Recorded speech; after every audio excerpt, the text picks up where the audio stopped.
Get out! Get out of my office right now! The woman's scream pierced through the small recruitment agency like a knife. Amara Okon stumbled backward as the HR manager, a heavy-set woman with a wig that sat crooked on her head, pointed a manicured finger at the door with such fury that spittle flew from her lips. "But Ma, please!" Amara's voice trembled as she clutched her worn folder of certificates to her chest. "I have the qualifications. I graduated with second-class upper. I can type 60 words per minute. I speak 3 languages. I don't care if you speak 10 languages." The woman's face had turned purple with rage. "Look at yourself. Look at you." Amara looked down at her clothes. A faded yellow blouse she'd worn to 5 interviews this week, and a black skirt with a patch on the side that she'd sewn herself. Her shoes were old but polished until they shined. She'd walked 3 hours from Ajigunal to Victoria Island because she couldn't afford the bus fare. "You come into my office looking like a beggar, smelling like poverty, and you think I will recommend you to my corporate clients?" The woman laughed, a cruel, cutting sound. "What will they think of my agency if I send them this?" The word, this, hit Amara like a slap. Around the small office, other job seekers turned away, embarrassed to witness her humiliation. One young man smirked.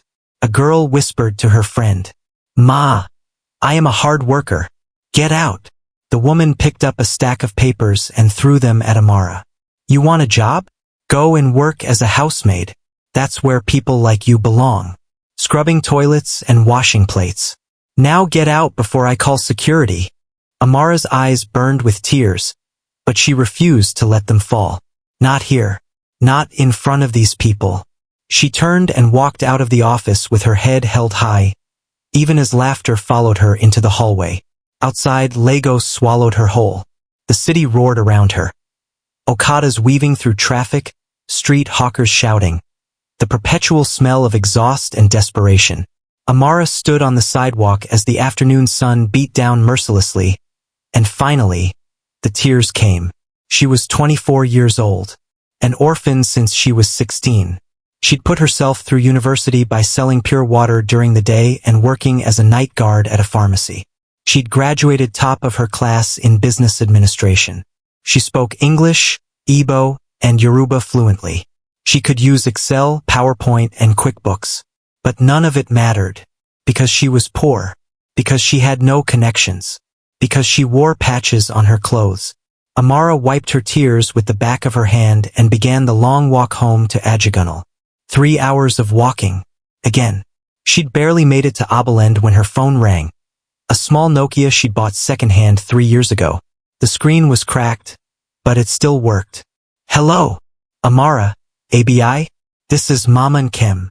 The voice was warm, aged, with the kind of authority that came from years of surviving Lagos.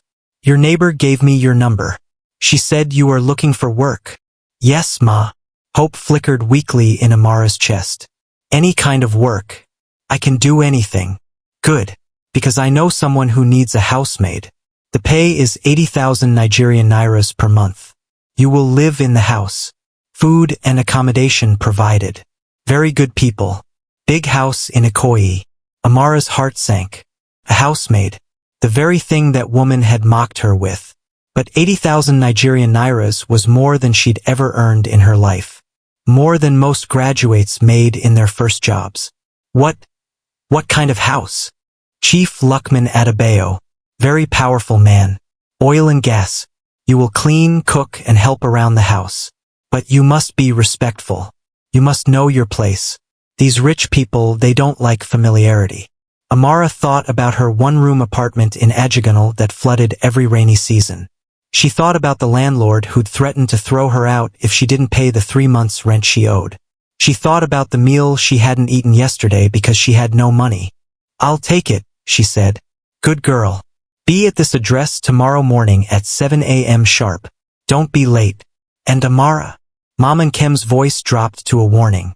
"This is not your regular house. Chief Lukman is not your regular man. Keep your eyes down. Do your work. Don't ask questions.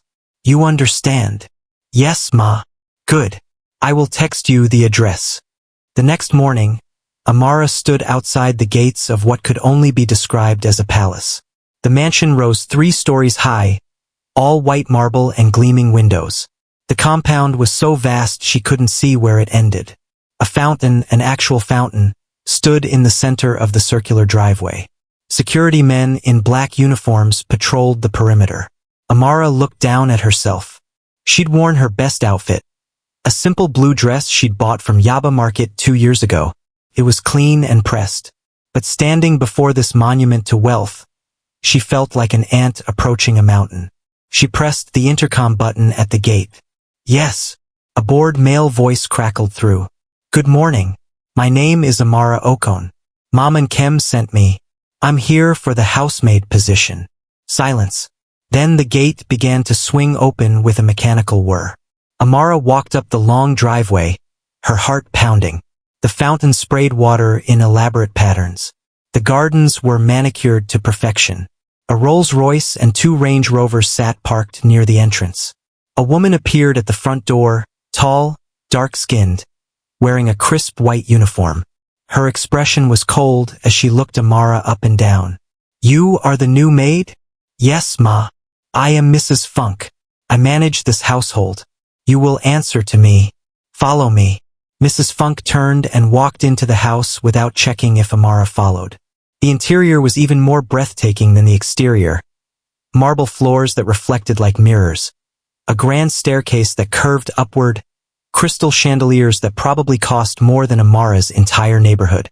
They walked through corridors lined with expensive art.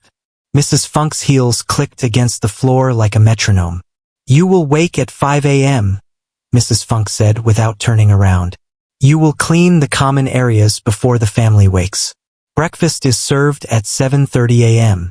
You will serve, then clean the kitchen. Lunch at 1 p.m. Dinner at 8 p.m. Your room is in the servant quarters at the back. You don't enter the main house except to work. You don't speak unless spoken to. You don't look directly at Chief Lukman or his guests. You exist to serve. Nothing more. Is that clear? Yes, Ma. They entered the kitchen, a massive space with stainless steel appliances and granite countertops. 3 other women were there, all wearing the same white uniform. They stopped their work to stare at Amara. This is the new girl, Mrs. Funk announced. Amara. Make sure she understands how things work here. She turned to Amara. Change into your uniform.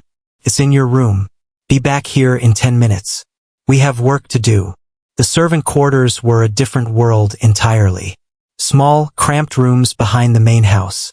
Amara's room was barely bigger than a closet, a single bed, a small wardrobe, a table. But it was clean, and it was hers. She changed into the white uniform, a simple dress and apron, and looked at herself in the small mirror. A maid.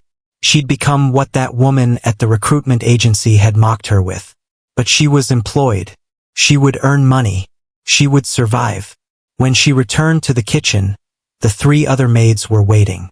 One of them, a plump woman in her 30s, smiled warmly. I'm Patience, she said. Don't mind Mrs. Funk. Her bark is worse than her bite. Well, sometimes. The other 2 introduced themselves as Grace and Gozi. They seemed kind enough, but there was something in their eyes. Pity mixed with curiosity. You're very beautiful, Grace said quietly. Be careful in this house. Careful of what? The women exchanged glances. Before anyone could answer, Mrs. Funk's voice cut through the kitchen like a whip. Amara, stop gossiping and get to work. The dining room needs to be set for breakfast. Amara spent the next 2 hours in a whirlwind of activity. She learned where everything was kept, the fine china, the crystal glasses, the silver cutlery. She learned how to set a table to Mrs. Funk's exacting standards. She learned that everything had to be perfect, spotless, impeccable. At 7:25 a.m., Mrs. Funk inspected the dining table. She ran her finger along the edge of a plate, checked the alignment of the forks, examined a wine glass against the light. Acceptable, she finally said. Now go to the kitchen. When I call you, you bring the food. You serve from the left. You pour from the right. You do not speak. You do not make eye contact. You are invisible. Understood. Yes, Ma. At exactly 7:30 a.m., Amara heard footsteps on the grand staircase. Her heart began to race for reasons she couldn't explain. Now, Mrs. Funk hissed. Amara picked up the tray of breakfast items, fresh bread, butter, jam, fruits arranged like art. Her hands trembled slightly as she walked into the dining room. A man sat at the head of the long table. Chief Lukman Adebayo. He was not what Amara expected. She'd imagined an old man, perhaps fat and loud like so many wealthy Nigerian men she'd seen. But Chief Lukman was different. He was perhaps 40 years old, tall and lean, with the kind of presence that filled a room without effort. His skin was dark and smooth. His head was cleanly shaven. He wore a simple white kaftan that probably cost more than a car. But it was his eyes that caught Amara off guard. Intelligent, piercing, missing nothing. She kept her gaze down as she'd been instructed, moving to serve him from the left. But as she placed the bread basket on the table, she felt him watching her. "You're new," he said. His voice was deep, cultured, with the kind of accent that came from British boarding schools and Oxford education. Amara froze. Mrs. Funk had said not to speak unless spoken to. But he'd spoken to her. What was the protocol? "Yes. Yes, sir," she managed. "What is your name?" She looked up just for a second and their eyes met. The moment stretched. There was something in his gaze that made her breath catch. Not predatory, not cruel, just curious, as if he was looking at her, really seeing her, not just a maid, not just a servant, person. "Amara, sir. Amara Okon." He nodded slowly, still watching her with that intense gaze. "Welcome to my home, Amara Okon." "Thank you, sir." She finished serving and retreated to the kitchen, her heart pounding so hard she thought everyone could hear it. What was that? What had just happened? Mrs. Funk was waiting, her expression dark. "What did I tell you about eye contact?" I'm sorry, Ma. He asked me a question. I don't care what he asked. You keep your eyes down. Do you understand? There are rules in this house. Rules that keep girls like you safe. Or destroy them. Remember that. The warning sent a chill down Amara's spine. But before she could ask what it meant, Patience grabbed her arm. Come? We have more work to do. The days blurred together. Amara woke before dawn, cleaned until her hands were raw, served meals with practiced invisibility, and collapsed into bed each night too exhausted to dream. But she noticed things. She couldn't help it. She noticed that Chief Lukman ate breakfast alone every morning. That he read the Financial Times while he ate. That he took his coffee black with 1 sugar. That he was kind to the staff. Never yelling, never cruel, just distant and dignified. She noticed that the mansion received visitors constantly. Politicians, business people, society women dripping in jewelry. All of them treated the staff like furniture. All except Chief Lukman. She noticed that he had no wife, no children, just a rotating cast of elegant women who came for dinner parties and left before midnight. Women like Bisola, a stunning beauty with a fashion model's body and a voice that could cut glass. Bisola treated the maids like insects. She'd snap her fingers and expect immediate service. She'd complain about the food, the temperature, the way her chair was positioned. And she talked about Chief Lukman as if he was already hers. "My future husband," she'd say loudly during dinner parties, her hand possessively on his arm. "Chief Lukman and I will make such a powerful couple. Our families have been planning this union for years." Amara served silently, her face neutral, but something twisted in her chest whenever Bisola spoke. One evening, 3 weeks after she'd started working there, Amara was cleaning the library, a massive room filled with books from floor to ceiling. She loved this room. Sometimes, when she was sure no one would catch her, she'd pull down a book and read a few pages before getting back to work. She was dusting the shelves when she heard voices approaching. Male voices, arguing. Amara knew she should leave immediately, but the voices were right outside the door, and if she left now, they'd see her, think she was eavesdropping. She did the only thing she could. She hid behind the tall bookshelf in the corner and held her breath. The door opened. Chief Lukman walked in with two men. One was an older politician Amara recognized from the news. The other was younger, sharper, with the calculating eyes of someone who did dirty work. "You're making a mistake, Lukman," the older man said. His voice was heavy with threat. "The minister expects your cooperation. This oil block is worth billions. All you have to do is sign the papers and stay quiet about where the money goes." "And if I don't?" Chief Lukman's voice was cold. "Then we find someone who will. And you might find your business licenses mysteriously revoked. Your accounts frozen. Your reputation destroyed. You know how these things work. Are you threatening me, Senator? I'm reminding you of reality. You're a powerful man, Lukman. But power is fragile. Especially for someone like you, no political family, no military connections, no traditional title. You made your wealth through intelligence and luck. Both can run out." Silence. Then Chief Lukman laughed. But it wasn't a happy sound. "Get out of my house. Lukman, get out. And tell your minister that I don't do business with thieves. He wants the oil block. He can compete for it fairly. Otherwise, I'll expose this entire scheme to the press. You'll regret this. Perhaps. But I'll sleep well tonight. Can you say the same?" The men left, their footsteps heavy with anger. Amara waited, frozen behind the bookshelf, her heart racing. She just overheard something dangerous. Something that could get people killed in Nigeria. She heard movement. Chief Lukman hadn't left. She could hear him pacing. Then a sound that made her chest tighten. A long, weary sigh. The sound of a man carrying the weight of the world alone. "You can come out now," he said quietly. Amara's blood turned to ice. How did he know?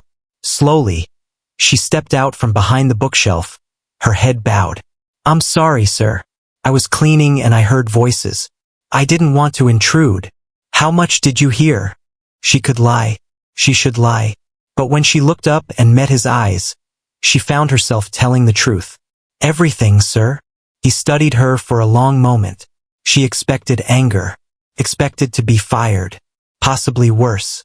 Instead, he smiled. A real smile, the first she'd seen from him. "And what do you think I should do, Amara Okon?" The question surprised her. "Me, sir?" "Yes, you heard the conversation. You're clearly intelligent. I've seen you reading my books when you think no one's watching." He saw her eyes widen and his smile deepened. "I notice more than people think. So tell me, what would you do?" Amara hesitated. Then she spoke. "I would expose them, sir. Even if it costs you everything. Because some things are worth more than money. Like integrity. Like being able to look at yourself in the mirror." Chief Lukman stared at her. Really looked at her.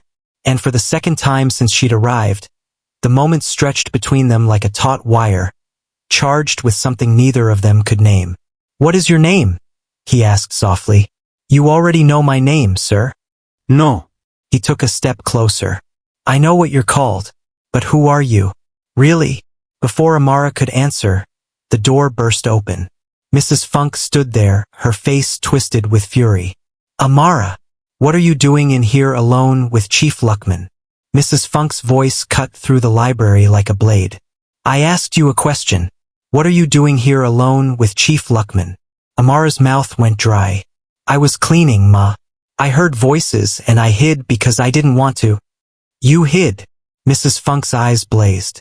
"Or were you listening? Spying on private conversations?" "Mrs. Funk." Chief Lukman's voice was calm but carried absolute authority. "The girl was doing her job. I asked her to stay and help me find a book.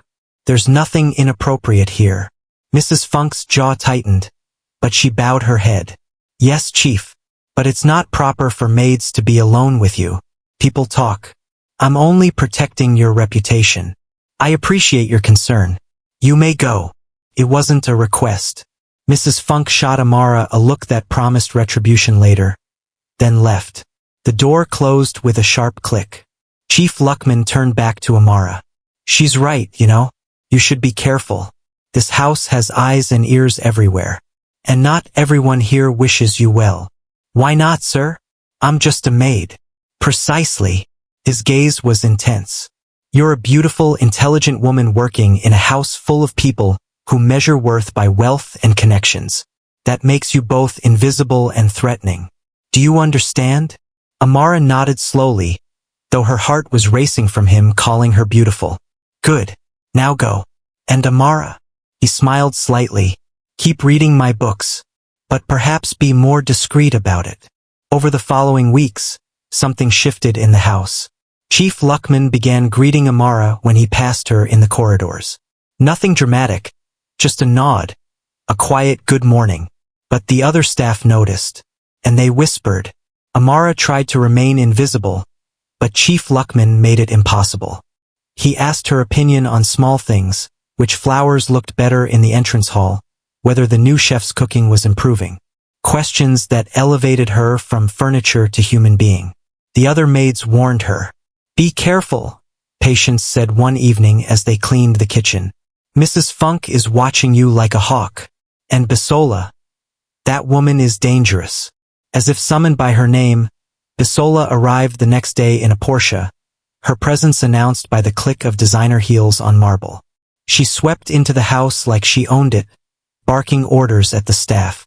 You, maid girl, she snapped her fingers at Amara. Bring my bags upstairs. And be careful, that's a $50,000 Hermes bag you're touching.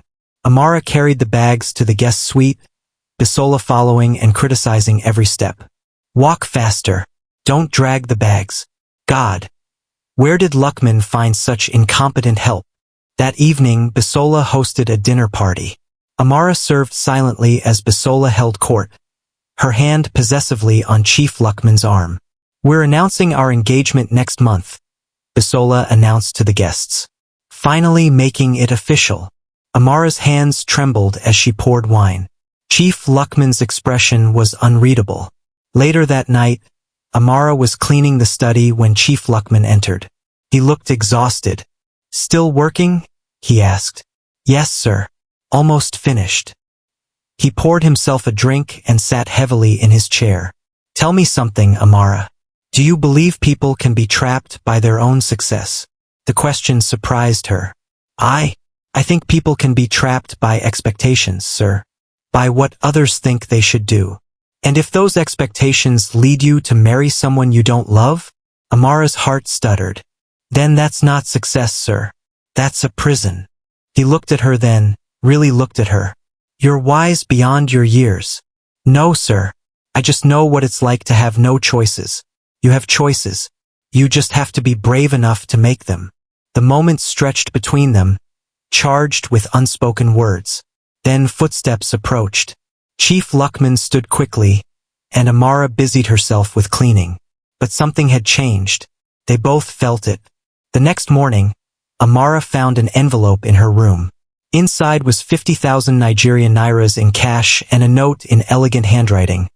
For your wisdom, keep being brave. Ella. She stared at the money, tears in her eyes. It was more than she'd saved in her entire life. That afternoon, Mrs. Funk summoned all the staff to the kitchen. Her face was twisted with rage. Someone has been stealing from this house, she announced. Chief Lukman's diamond cufflinks are missing, worth over 5 million naira. Amara's blood ran cold. We will search everyone's rooms, Mrs. Funk continued, her eyes fixed on Amara, starting with the newest staff member. 30 minutes later, the cufflinks were found in Amara's room, hidden under her mattress. Mrs. Funk held them up triumphantly. Thief! I knew it. Security! Call the police! No. Chief Lukman's voice rang out. He stood in the doorway, his face dark with anger. No one is calling anyone. He walked to Amara, who stood frozen in shock. Did you take these? No, sir. I swear. I believe you. He turned to Mrs. Funk. Because I put them in her room this morning to test something. To see if someone would plant evidence against her. Mrs. Funk's face went pale. Chief, I don't understand. You've been trying to get rid of her since she arrived. The question is why? What threatens you about this girl? Silence fell like a hammer. Chief Lukman continued, his voice cold. Amara stays. Anyone who has a problem with that can pack their things and leave. He turned to Amara, his expression softening. I'm sorry you had to endure this. It won't happen again. As he left, Amara felt the weight of every eye in the room. Mrs. Funk's expression promised murder. That night, Amara received a text from an unknown number. You should have left when you had the chance. Now you'll learn what happens to maids who forget their place. B.C. Bisola. Amara deleted the message, her hands shaking. But she didn't tell anyone. She should have. Because that night, as she slept, someone entered her room. The last thing she saw before the cloth covered her face was a shadow holding a syringe. Amara woke in the hospital.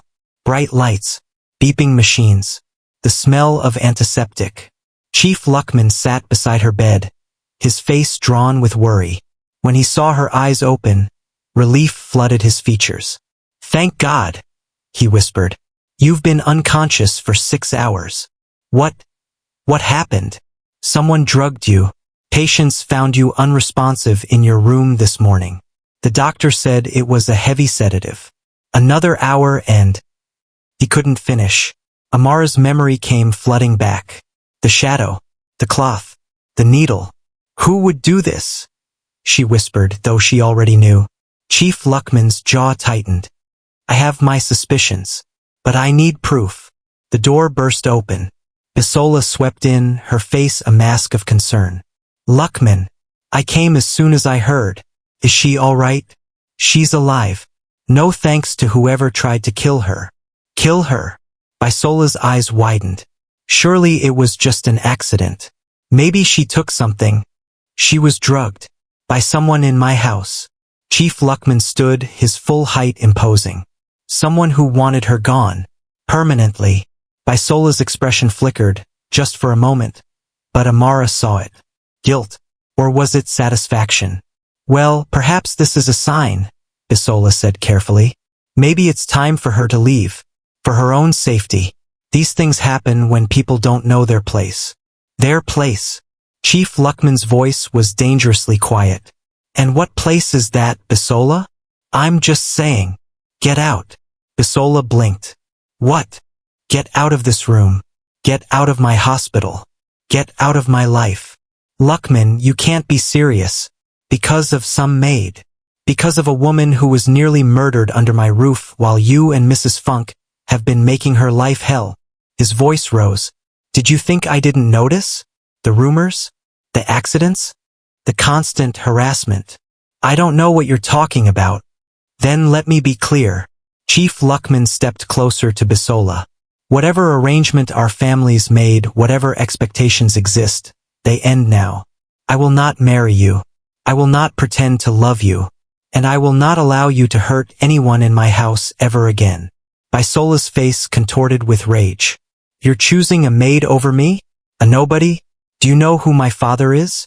What my family can do to you? I know exactly who they are. And I'm not afraid. He turned back to Amara. Because some things are worth more than business deals and social standing. Things like integrity. And protecting people who can't protect themselves. Bisola stared at him, then at Amara. Her expression shifted from rage to something calculating. You're in love with her. The words hung in the air like a bomb. Chief Lukman didn't deny it. Leave, Bisola. She laughed. A sharp, bitter sound. Oh, Lukman. You have no idea what you've just started.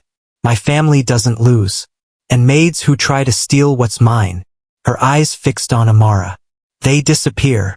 She stormed out, her heels clicking violently against the hospital floor. Amara's hands trembled. Sir, you shouldn't have done that. She's dangerous. Her family is powerful. And I'm not. Chief Lukman sat back down, taking her hand gently. Amara, I've been a coward. Letting them think they could control me. Letting them hurt you because I was afraid of the consequences. His thumb traced circles on her palm. But nearly losing you made me realize something. What? That some things are worth fighting for. Amara's heart pounded. Sir. Lukman. Call me Lukman. That wouldn't be proper. Nothing about this is proper. He smiled sadly. But it's real. and I'm tired of pretending it's not. Before Amara could respond, Mom and Kim burst into the room, her face stricken. Amara, thank God you're alive. I heard what happened and I came immediately. She pulled Amara into a fierce hug, then turned to Chief Lukman. Chief, with all due respect, this girl needs to leave your house. It's not safe. I agree, Chief Lukman said, which is why I'm moving her to a secure apartment. 24-hour security. Everything she needs. Chief, I can't accept. Amara started. You can and you will. This is not negotiable. His voice softened. Please, Amara. Let me protect you. Mom and Kim looked between them, understanding dawning on her face. Ah, I see. This has gone beyond employer and employee. Neither of them denied it. Then you both need to be very careful, Mom and Kim warned. When rich people's plans are disrupted, blood flows. Bisola's family won't take this quietly. She was right. That night, the rumors exploded across Lego society. The billionaire who rejected his bride for a maid. The scandal was delicious, vicious, and everywhere. By morning, Chief Lukman's phone was flooded with calls. Business partners distancing themselves. Politicians threatening to pull support. His mother calling from London, her voice shrill with shame. And through it all, one message came through clearly. Choose the maid, lose everything. Amara watched the news reports from her new apartment, her heart breaking. She was destroying his life, his reputation, his business empire. She made her decision. The next morning, she packed her few belongings and left. No note. No goodbye. Just gone. When Chief Lukman arrived at the apartment and found it empty, he stood in the doorway, the morning light streaming through windows that illuminated nothing but absence. His phone buzzed. A text from Bisola. Told you. Maids know their place. Welcome back to reality. Dinner tonight to discuss our engagement. He deleted it. Then he called his driver. Find her. I don't care how long it takes. Find Amara Okon. 3 days. That's how long it took Chief Lukman's people to track Amara down. She'd gone back to Ajigunal, to the cramped room she'd been so desperate to escape. Back to poverty. Back to invisibility. Back to where people like her belonged. She'd cried for 2 days straight. Then she dried her tears and started job hunting again. She would survive. She always did. She was coming back from another failed interview when she found Chief Lukman sitting on the steps outside her building. His driver and security stood at a respectful distance. The entire neighborhood had gathered to stare at the billionaire in their midst. You're a hard woman to find, he said quietly. Amara's heart clenched. You shouldn't be here. This neighborhood. It's not safe for people like you. People like me? He stood. You mean people who've forgotten what it's like to struggle? Who've forgotten that money doesn't make you better than anyone else? He looked around at the crumbling buildings, the open sewers, the children in torn clothes. I grew up in a place like this, Amara. Did you know that? She shook her head. My father was a driver. My mother sold vegetables in the market. I wore the same uniform to school for 3 years. I studied by candlelight because we couldn't afford electricity. He stepped closer. I know exactly what this place is, and I know what it takes to survive here. That's why I know you're strong enough to survive anywhere. Chief Lukman, why did you leave? Amara's eyes filled with tears. Because I was destroying your life. Everyone was turning against you. Your business, your reputation. Do you think I care about any of that? You should. You worked your whole life to build what you have. And what good is any of it if I can't be with the person I... He stopped, his jaw working. When you disappeared, I realized something. I've spent 20 years building an empire, playing by society's rules, doing everything properly. And I was miserable. Then you walked into my house and suddenly I remembered what it felt like to talk to someone real. Someone who saw me, not my money. Someone who challenged me, made me laugh, made me want to be better. Sir, I love you. The words hung in the humid Ajigunal air. Children stopped playing. Women stopped gossiping. The world held its breath. I love you, Amara Okon. I don't care that you were my maid. I don't care what society says. I don't care about the business deals I might lose or the people who'll turn their backs on me. He took her hands. All I care about is this. Do you feel the same way? Amara was crying now openly. You know I do. But it's impossible. Your world and my world are the same world, just different neighborhoods. He smiled. Marry me. Amara's breath caught. What? Marry me. Not as a scandal. Not as a secret. Marry me properly. Traditional wedding. White wedding. Whatever you want. I want everyone to know that you're not my maid. You're the woman I love. The woman I choose. Your family will disown you. Then they're not my family. Your friends will abandon you. Then they were never friends. You'll lose everything. No. He cupped her face gently. I'll gain everything. Because none of it means anything without you. Amara looked into his eyes and saw the truth there. This man, this powerful, wealthy, brilliant man, was offering her not just his name but his entire world, knowing it might cost him everything. Yes, she whispered. Yes, I'll marry you. He kissed her then, in the middle of that agonal street, with the whole neighborhood watching and cheering. And for the first time in her life, Amara felt like she belonged somewhere. That night, Chief Lukman took her to meet his mother via video call. The woman's face on the screen was cold with disapproval. So this is the maid, his mother said. The girl who's destroying everything we built. Mama, this is Amara, the woman I'm going to marry. Over my dead body. Lukman, have you lost your mind? She's a nobody. No family, no education. She has a degree in business administration. First class, Chief Lukman said calmly. She speaks 3 languages. She's intelligent, kind, and strong. Everything you taught me to value. I taught you to value your heritage, your position in society. You taught me to value character over convenience. And Amara has more character than anyone I've ever met. His mother's expression hardened. Marry her and you're no longer my son. The words cut deep.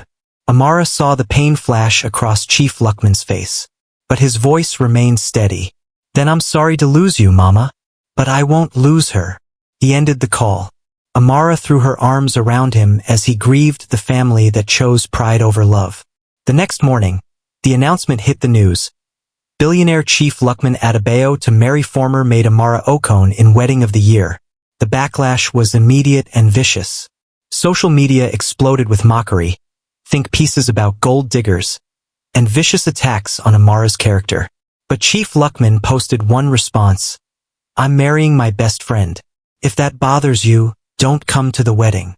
Then Bisola made her move. She held a press conference, tears streaming down her face, claiming Chief Lukman had broken their engagement cruelly, that Amara had seduced him, used witchcraft, destroyed a family alliance. The story went viral. Hashtag Justice for Bisola trended. Protesters gathered outside Chief Lukman's company headquarters. Amara watched it all from the hotel suite he'd moved her to, her heart breaking. She was ruining his life. Maybe she should.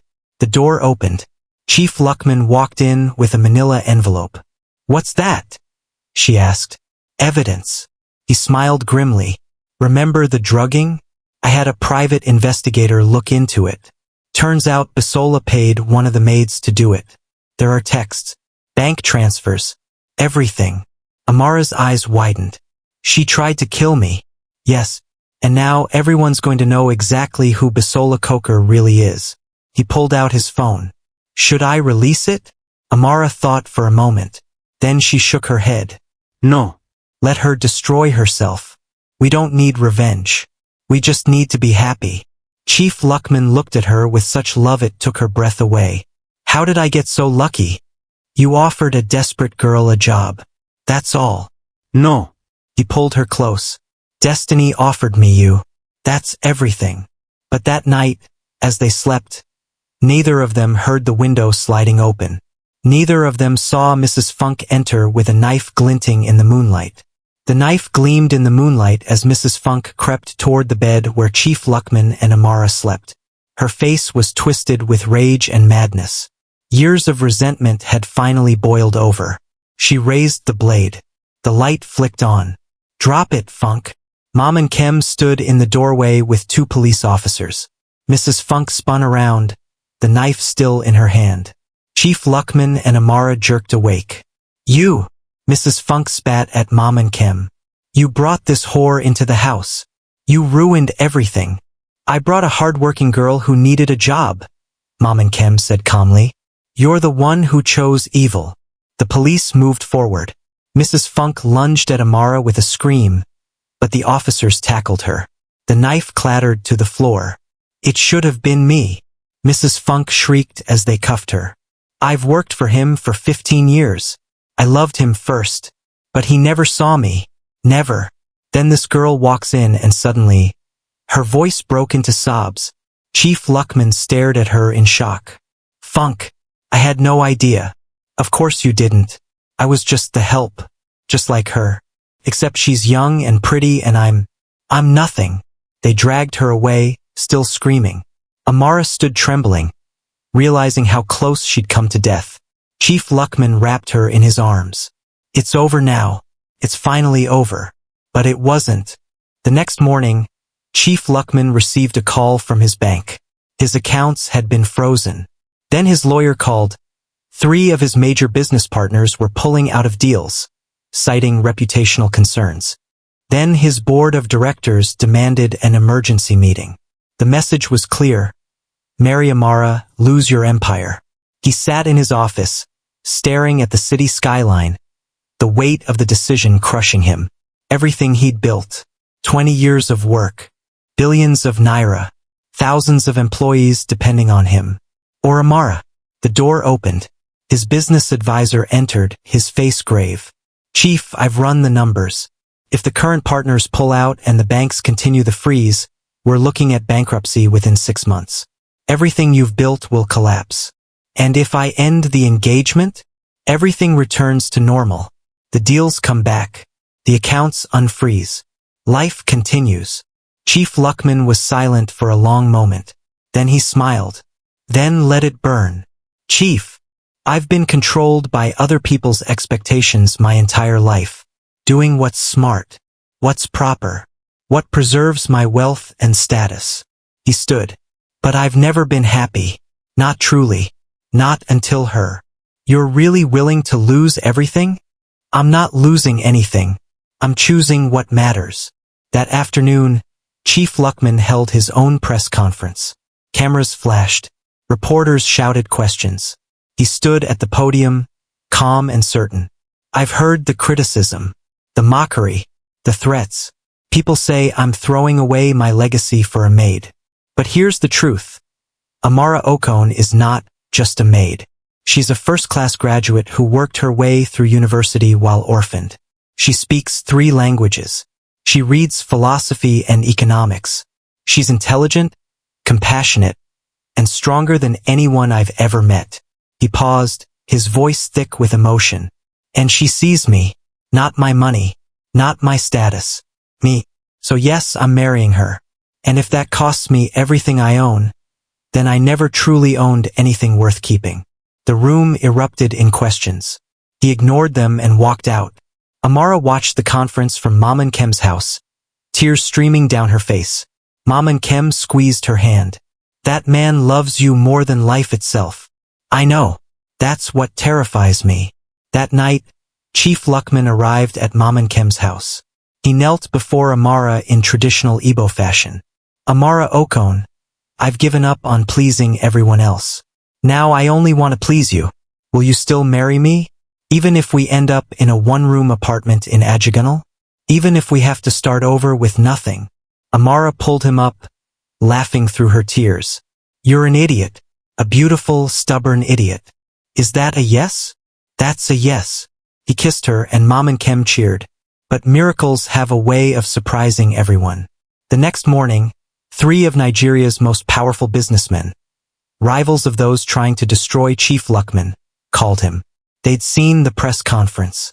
They'd been disgusted by the blackmail. And they were offering full partnership and financial backing. "We don't do business with people who can be controlled," one said. We do business with men who stand by their principles. Welcome to the table, Chief. Within a week, Chief Lukman's empire wasn't just stable. It was stronger, bigger, because integrity, it turned out, was the most valuable currency of all. And Bisola?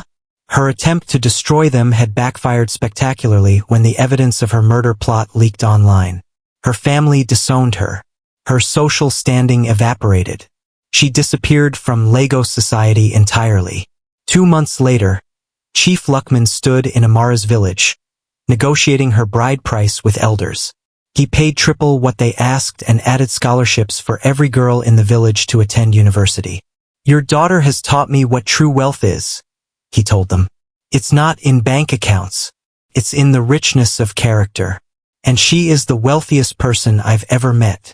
The village erupted in celebration. And as Amara watched this billionaire haggle with her relatives over palm wine and cola nuts, she finally understood. She hadn't married up. They'd simply found each other. The wedding was the event of the decade. Not because of the expense, though Chief Lukman spared nothing, but because of what it represented. The traditional ceremony in Amara's village drew thousands. Chiefs, governors, and business titans sat on plastic chairs beside farmers and fishermen. Amara wore traditional Igbo bridal attire, her neck heavy with coral beads, her face painted with uli designs. When Chief Lukman prostrated before her family, cameras captured the billionaire in full Igbo warrior regalia, humbling himself before people who owned nothing but their dignity. This is how it should be, Mom and Kem whispered to the other women. Love that sees no difference between rich and poor, between maid and master. The white wedding in Lagos was even more spectacular.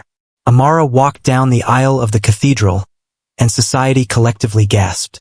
She was radiant. Not because of her designer dress, but because of the joy radiating from her face. Chief Lukman's mother watched from London via video link, her face softening as she saw her son's happiness. She called the night before to apologize. I forgot that I too married for love, against my family's wishes, she told Amara. Forgive a foolish old woman. Welcome to our family, my daughter. At the reception, Chief Lukman addressed the crowd. Many of you told me I was making a mistake, that I was throwing away my legacy. But my father once told me, son, your legacy isn't what you build. It's who you become. Amara has made me a better man. That's the only legacy that matters. The celebration lasted 3 days. And when it ended, Mr. and Mrs. Adebayo began their life together. Not as master and servant, but as partners. Amara transformed from maid to philanthropist. She established the Second Chance Foundation, providing scholarships, job training, and housing for young women from impoverished backgrounds. Every girl who came through the program heard the same message. Your circumstances don't define your destiny. Your character does. She also revolutionized Chief Lukman's household. The servant quarters were renovated. Salaries doubled. Every staff member received health insurance and education benefits for their children. The invisible people became visible. The forgotten became valued. Mrs. Funk, after psychiatric treatment in prison, wrote Amara a letter. I realize now that my bitterness poisoned me. You didn't steal anything from me. I just never understood that love isn't something you can force or deserve. It's something you must be open enough to receive. Thank you for showing me grace I didn't deserve. Amara visited her in prison. They talked for hours. And when Mrs. Funk was released, Amara gave her a job in the foundation, helping other women escape the bitterness that had nearly destroyed them both. Bisola was never heard from again. Some said she moved to America. Others said she married quietly and disappeared. Amara hoped she found peace. 5 years later, Amara stood in the grand mansion where she'd once scrubbed floors. But now she stood as its mistress, her hand resting on her pregnant belly, watching her husband play with their 3-year-old daughter in the garden. Patience, now head housekeeper, brought her tea. Madam, you have a visitor. A young girl. Says she was referred by the foundation. Needs a job desperately. Amara smiled. Send her in. A girl entered, thin, scared, wearing clothes held together with hope. She looked exactly like Amara had 5 years ago. Please, Ma. the girl whispered. They said you help girls like me. I have my degree, but no one will hire me because I'm poor. I'll take any job. Even cleaning. Amara stood and walked to the girl. What's your name? Chioma, ma. Well, Chioma, you won't be cleaning. You'll be joining our business development program. 6 months of training, then a position in one of our companies. Full salary during training. Housing provided. Chioma's eyes filled with tears. Why? Why would you do this for me? Because someone once gave me a chance when I had nothing. And that chance changed everything. Amara smiled. Never forget where you came from, Chioma. And when you rise, and you will rise, reach back and pull someone else up. As Chioma left, transformed by hope, Chief Lukman entered and wrapped his arms around his wife. Another one saved, he murmured. Another one given a chance, Amara corrected. That's all any of us need, a chance. And someone brave enough to see beyond what we are to what we could become. Like I saw you. No. Amara turned to face him. Like we saw each other. They stood together in the mansion where their story began. The maid and the billionaire who'd proven that love recognizes no class, no status, no barrier except the ones we create in our own hearts. And somewhere in Lagos, another girl was walking into her destiny, not knowing that the woman she'd meet would once again prove that the greatest transformations begin not with wealth or status, but with someone brave enough to say, you matter, you're seen, you're worthy. From maid to madam, from invisible to invaluable, from humiliation to destiny, because that's what love does. It sees, it elevates, transforms, and it always finds a way. Should Amara's past return to haunt her? Was this the love story you needed to hear? Drop your thoughts below and don't forget to like, subscribe, and hit that notification bell for more powerful African tales. Fire 2 hearts.